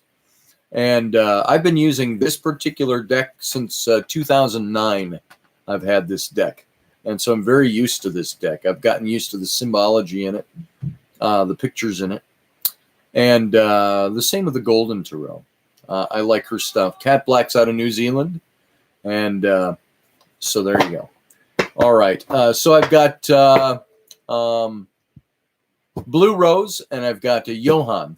So we're going to do Johan first, then Blue Rose. Let me write this down so I don't forget. Blue Rose, we'll do you next, and Johan. If that's how you pronounce it, I believe so, but from the spelling. Let's see. You're welcome, Topper. That was your first reading, Holly? Oh, well, good. I hope it meant something to you. I hope it was on the mark. And I was going to say, if any of you would like, if I've done a reading for you tonight, and you'd like a longer reading, go sign up for one on my website. If any of you here like what you see, like the way I handle the tarot, I'll do a reading for you. I've got it's really 3 to 5 card reading and a 10 card reading that are up on my website. If you go to scottallenroberts.com, and I think the link's been in here a couple of times, but here I'll put it in again. I'm not sure if Audrey's still lurking back there or not. So just in case, I'll put in scottallenroberts.com. Now, if you go to my website, at the top of the page are all the text links. You'll see one for tarot. Click on that. All that's there, a couple of buttons for PayPal, where you can, and I think those have been updated, so I think we're all good over there. You click on those tonight, buy your reading, and then make sure we get, if there's a place there, you can leave your phone number when you make the payment, phone number or an email address, whichever. If that's not there, I can't remember how it turns out when you click on it. Just make sure you get a hold of me and say, hey, I made that payment tonight or last night. Let's schedule a reading, and we'll get you a good reading. And the 10 card takes about an hour and a half worth of time, and the 3 to 5 card takes about a half an hour. So it gives you an idea, half hour to 40 minutes, something like that. All right, let's see. Let's go with Johan. I'm going to shuffle for you. Oh, wait, I've got Blue first, but I said Johan. Let's go ahead and do Johan, then I'll do Blue. Blue Rose. All right, so Johan, I'm going to shuffle on your behalf. 3 times. I do this between every reading because for me, it reshuffles the deck, obviously, realigns the cards, knocks off the dusty, dirty energy of somebody else. So that's my thinking on it. Whether that's true or not, that's how it's always worked for me. So, Johan, I'm going to cut the deck for you on your behalf. Your first card, the card of your current, is the Fool. We've had that one already tonight. This is saying watch out for the pitfalls in front of you. We'll get into it in a little more detail here as we see what's in your past. Your past is the 6 of Wands. All right. And your outcome in the near future is the Empress. All right. Now, here we go. The Fool card. The Fool is the card that says you have, here, you can take a look at the imagery again. You've got opportunity. You've got things that are going on where you have choices to make. And you're looking around. You're looking at the clouds. You're dreaming about what's to come. The things you've been through that have brought you here, where you need to go next. And it's positive. It's all positive. You're thinking about what to do next. And the idea is you're not keeping your eyes on the road or where your feet are falling. You're looking at the bigger picture out there. You're not looking at what's right here under your nose. And in most decks, it shows the Fool just about ready to take a step off the edge of the cliff. And there's a little dog barking at him, trying to warn him. That dog representing your common sense, your eyesight, your vision, saying keep your eyes on where you're going. Avoid the pitfalls. Avoid the things that could go wrong that are in your path, strewn in your path. So your current, you're walking along, and the warning here is keep your eyes open, Johan. Watch for the pitfalls, and whatever's going on in this situation, watch for the pitfalls so you don't trip over them and end up in a place you don't want to be. And that's building on the card of your recent past, which is the 6 of Wands. And Wands is the emotional makeup of your life. The idea with this card, and the illustration I always used, it's a bunch of soldiers riding out of a victorious battle. The battle has been won, but the war is not over. They're riding back. They've captured the banner of the enemy. They've got the laurel wreaths showing that they've been honored for their deeds. Yet, the message of the card is celebrate, but celebrate from horseback. Don't get down off your horses. Don't dismount, because around the next bend, you're going right back into another battle. So, soak up the accolades. Take the laurel for what you've done, but don't rest on your laurels, because there's more to come.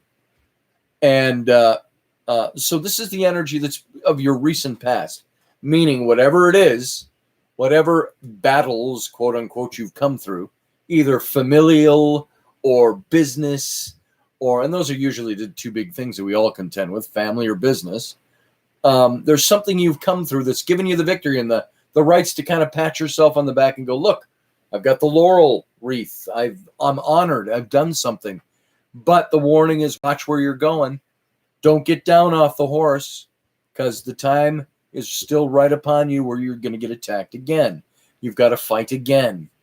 And that leads you right into the card of the Fool in your current, which is saying you've got opportunity. You've opened up the doors to something. You're impressed by that. It's driving you along the path. It's even got you daydreaming.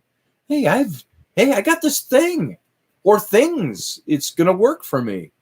But you're so fixated on the things that you're not realizing you're still in the saddle, and you've got to watch for the next battle that's coming around the bend ahead.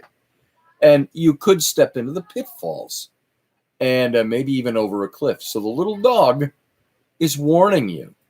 The dog of your common sense, of your perception, of your vision is barking at you, warning you, telling you, keep your eyes open.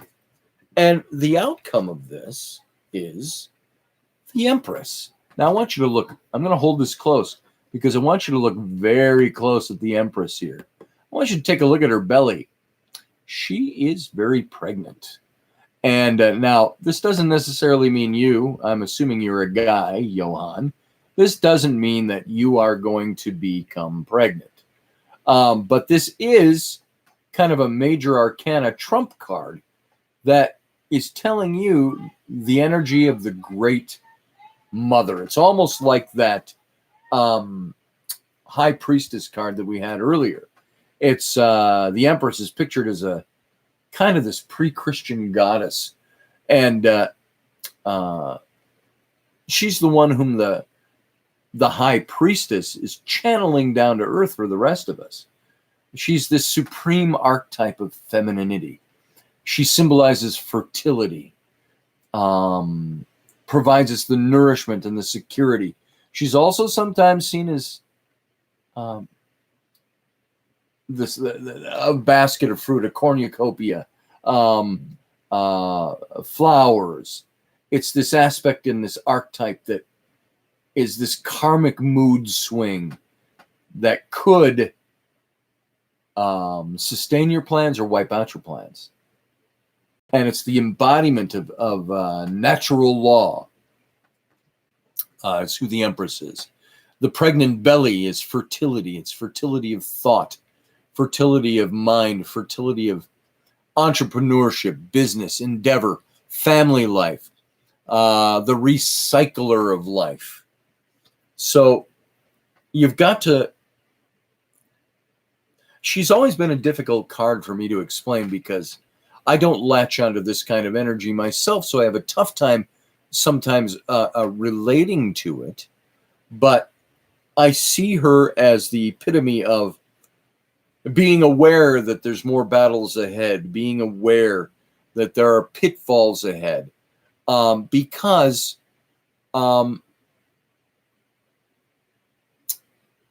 she is the fertile outcome of continuing to win the battle, continuing to watch where your feet go. She's the one who, there's kind of this advice with her that's carrying out your responsibilities, being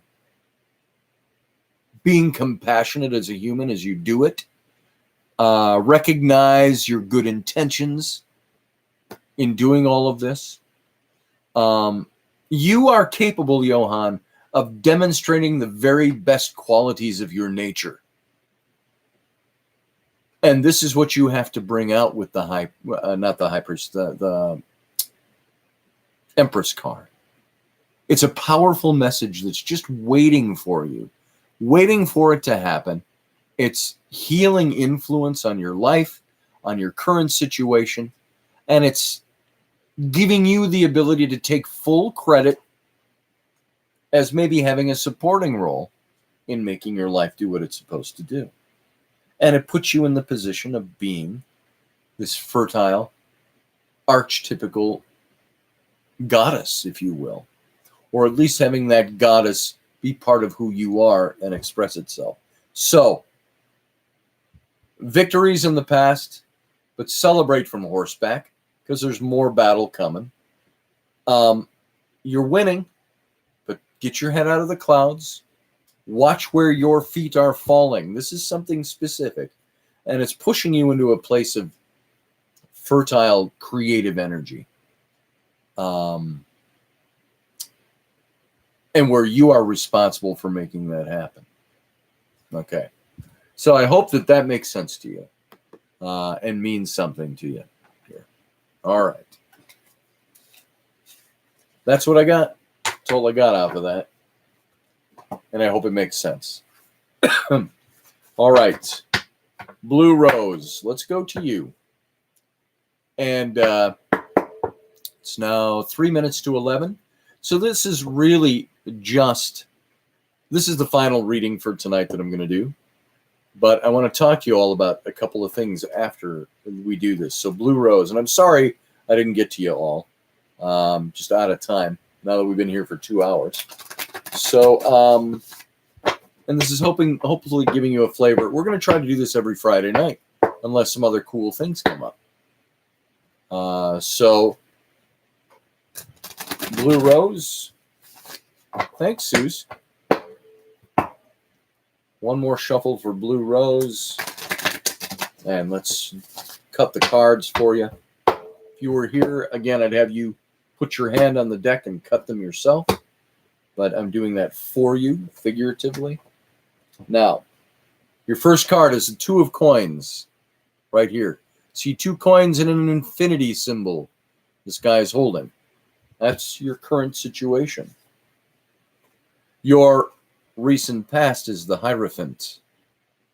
I'll explain to you who that is, what he is, if you don't know this already.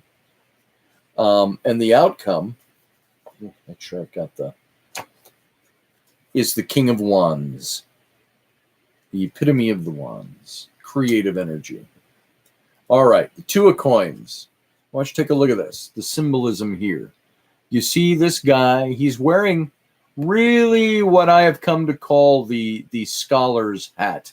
I kind of relate this guy to a bit to schooling, to education, or the things that you need to do to get you someplace. It's a symbol, it's a magical talisman, this whole infinity symbol thing. It's a symbol of your magical potential for wealth, for growth, for some kind of talent of material or financial resource is what this is all about. It's the youth is juggling these 2 coins through the figure 8 and kind of flipping them in the air.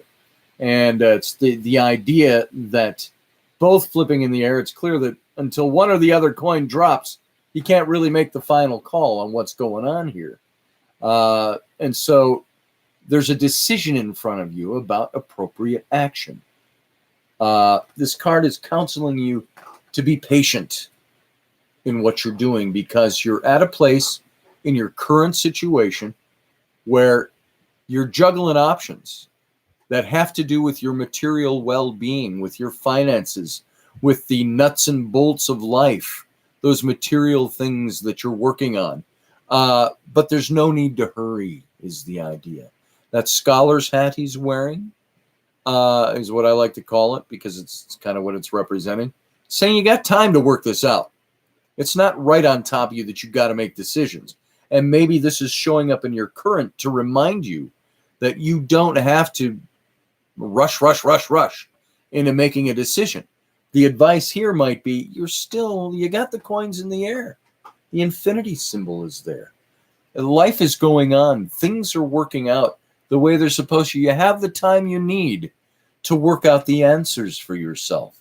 So implied in this scenario is this idea that changes are in the works for your life. But you'll do a whole hell of a lot better for yourself if you remain calm until you have the information you need to make the right decision. That's what this is in your current. So in your current situation, Blue Rose, whatever's going on with you right now, bring it in and be calm. Then exhale. Because it doesn't have to happen right now. If you're anything like me, when things like this hit you, you want to know, I want to know now. I want to know what I'm supposed to do. I even remember you said, I've got something I want to ask you, and I can't remember exactly how you said it in the chat room tonight. You said there's something, I got the impression that there was something you needed to know something about. This might be the card that's telling you, yeah, you got options, but you don't need to know as badly as you think you need to know because you're in a good position. Just let it work its course. Sometimes life is all about letting life take its course. And when it goes bad for us is when we try to push it and rush it and fit it into the square peg into the round hole, so to speak. You're coming out of a situation with the Hierophant. Now, if you take a look at this guy, it's represented here by a bishop. But what he represents is a religious leader or a spiritual leader. Somebody that you can go to. The Hierophant is somebody you can trust with questions of your spirituality, questions of your faith, questions of life in general. A Hierophant could be a spiritual leader. He could be a psychologist or a psychiatrist. He could be somebody who is there in a position to counsel you to do the things you need to do to get to where you need to be to resolving your issues. Now, the Hierophant can also be yourself. It can be you taking time to go inward, to learn about yourself, to teach yourself, to say, okay, I know where I'm doing this and this and this, and I gotta bring it in, and I've gotta fix that within myself. But many times the Hierophant is there because they are somebody who is studied and researched and disciplined, and they've taken the time to get to that place to where they can advise you. And so the Hierophant card, when he shows up, generally means it's an okay time to go ask somebody who's in the know. That's what that card is all about. And this is in your recent past. So this is either you're being reminded in the recent past that you know you need to go take something to somebody, get some good advice from somebody in the know, or you've given yourself that research and that advice. But this is the energy that's plopped you off right in your current, leaving you with a decision that you don't necessarily have to rush. So maybe the Hierophant had something to do, either internally or externally, to do with the decision-making process you're in. The need that you have to know what's coming next. How do I make this decision? What do I do? And the Hierophant may have told you the same thing. The Hierophant, hell, I'm going to go out on a limb and say maybe the Hierophant is even me in this reading, because it's now in your past and it's bringing you into your present. It's the immediate past. It's somebody that's saying to you, it's okay to do this and this. It's okay to let go. It's okay to, I'm not patting myself on the back and saying I'm that person. It's somebody like me who's talking to you. It could be somebody you've already seen, somebody you've considered seeing, us earlier in the evening with this reading a few minutes ago. It could be yourself, but it's all telling you the same thing in your current. Study, research, take your time. Doesn't need to be known now. You get some inklings, some indications, but be careful, because if you rush it, you're going to ruin it, is the idea. Now, this card right here, this is the King of Wands. I think we had the Page of Wands, and the King is kind of the epitome of the deck, and he's the guy who's at the top of the order of the wands. These things that are all about you, the suit of enterprise, the suit of who you are. It's ambition, it's drive, it's desire, it's risk taking. The red is, again, that youthful zeal, that excitement, that the King of Wands is the charismatic leader. He's entrepreneurial.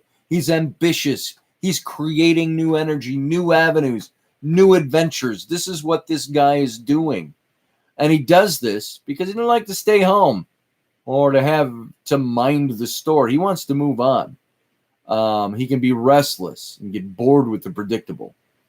Now, the kings, as I mentioned, just like queens, are usually specific people in our lives. This could be a specific man in your life. Could be somebody that's said to have a bit of an ego, because he knows who he is. He knows what he's about. He's creative. Most creatives I know have big egos. I'm a creative, so I know.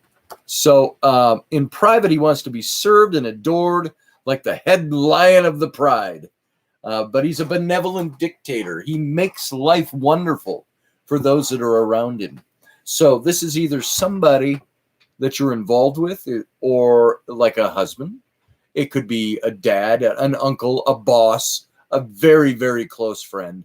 They're usually somebody that's very close to you on the emotional level. These king and queen cards. And this guy deals with your emotions, your makeup, your entrepreneurship, your need and excitement to expand, to be creative, all of those things. It's either somebody like that in your near future is going to greatly influence what you're doing, where you're going, what you're all about, or you actually take on for yourself the energy of that king. So you're in a position where you've been seeking out the Hierophant. You need good advice. What do I do? How do I do? Where am I going? That's your past leading up to this point. And then you've got the choices and the 2 coins. Good choices for you: entrepreneurship, education, things that make your life work and go. And all of that is leading you into somebody who is the epitome of the person who makes things go. Either somebody that will affect you or somebody that is you, actually, or you're expressing that stuff. So hopefully that rings true. The future cards, as I've said for everybody that I've read tonight, future cards, mutable, changeable, depending on how you react to the energy. The card that you need to really look at the most is the card of your current situation. What's going on? What's brought you there? And that's going to indicate where you're going and what to do. So, Blue Rose, I hope that helps. I hope that means something. And there you go. So now we're at 11 o'clock, folks. We're at 11:09. And I think this is the longest program I've ever done on here. So, Blue Rose, thank you so much, Scotty. That was amazing. Okay, good. So I hope that means it helps. So all of this stuff, folks, the tarot, I don't know who governs it. I used to say it's God. I used to say it's your angels. I used to say it's energies. It's all of that great stuff. It's the universe. It could be yourself, which is what Carl Jung thought. It's the things we know about ourselves, and we're pushing that energy out. And he didn't mean that to degrade the power of tarot, but he said that's what gives tarot its power. So there you go. And folks, if you want to get a reading, I've got open time this weekend and over next week. Go over tonight to my website, scottallenroberts.com.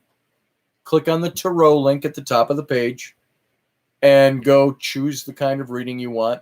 Make a PayPal payment, and then we'll set up a time that works for you. And we'll go from there. And I've got the 3 to 5 card reading over there, and I've got the 10 card spread, which is over there, which is a lot more revealing. So there you go. So come on over and take advantage of it. Love to see you. And thanks all of you for coming in. I'm sorry we couldn't get to everybody, but we're going to do this again next Friday. So maybe you can come in next Friday, and we'll try to hit those who didn't get hit tonight. That really, it's 11:11:11 right now on my clock. How about that? 11 seconds after the 11th minute of the 11th hour. And now that's passed. It's only 11:11 now. So come on next week on next Friday, and we'll hit this again. We'll try to get some more personal readings for people. And you can see how they go. Those were all 3 card readings. We fit 12 people in 2 hours. So now, Monday, we're going to pick up with Tam O'Hare and probably finish it. Those of you who have been here throughout the week and been listening to the rollicking adventures of Tam O'Hare, I think we've got 1 night left in that book, and that'll be Monday. And so I'll see you here. Have a good weekend. Probably run across some of you here and there over the weekend. But if not, we'll see you right here Monday night, 9 p.m. Central, 10 p.m. Eastern. I want to thank you for being here. I want to thank you for giving me your time. And I want to thank you for just for being here. And we'll see you again next time. Have a good night.